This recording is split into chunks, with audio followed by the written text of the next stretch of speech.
America Iran तनाव और Hormuz strait में बढ़ते खतरे के बीच भारत के लिए राहत की खबर सामने आई है।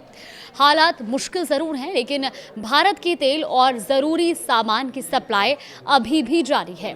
नमस्कार, आप देख रहे हैं न्यूज़ 18 का डिजिटल प्लेटफॉर्म और मैं हूं आपके साथ जागृति खंतवाल। देखिए, युद्ध विराम के बाद भी होर्मुज स्ट्रेट पूरी तरह सामान्य नहीं हो पाया है और इस अहम समुद्री रास्ते पर आवाजाही काफी हद तक प्रभावित है। इसके बावजूद भारतीय जहाज लगातार इस रास्ते से गुजर रहे हैं ताकि देश में ऊर्जा और जरूरी सामान की आपूर्ति बनी रहे। होर्मुज स्ट्रेट दुनिया के सबसे महत्वपूर्ण समुद्री मार्गों में से एक है।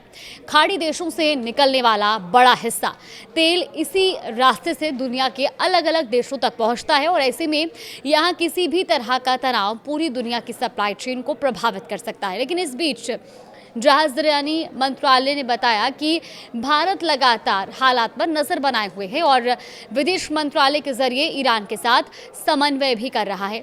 जरूरत और प्राथमिकता के आधार पर जहाजों की आवाजाही तय की जा रही है।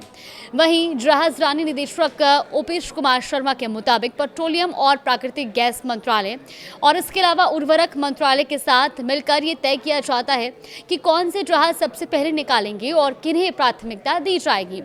सबसे अहम बात यह है कि इस समय होर्मुज क्षेत्र में करीब 13 भारतीय झंडे वाले जहाज मौजूद हैं। इनमें एलपीजी टैंकर, कच्चा तेल लेकर चलने वाले टैंकर, कंटेनर जहाज और बल्क कैरियर और एक ड्रेजर शामिल है। 28 फरवरी के बाद से अब तक कई भारतीय जहाज इस संवेदनशील जलमार्ग को सफलतापूर्वक पार कर चुके हैं। इनमें शिवालिक, नंदा देवी, जग लाड़की, पाइन गैस, जग वसंत, BW टार, BW एल्म और ग्रीन सानवी जैसे जहाज शामिल है। यानी साफ है कि खतरे और तनाव के माहौल के बावजूद भारत ने अपनी समुद्री सप्लाई को रुकने नहीं दिया है।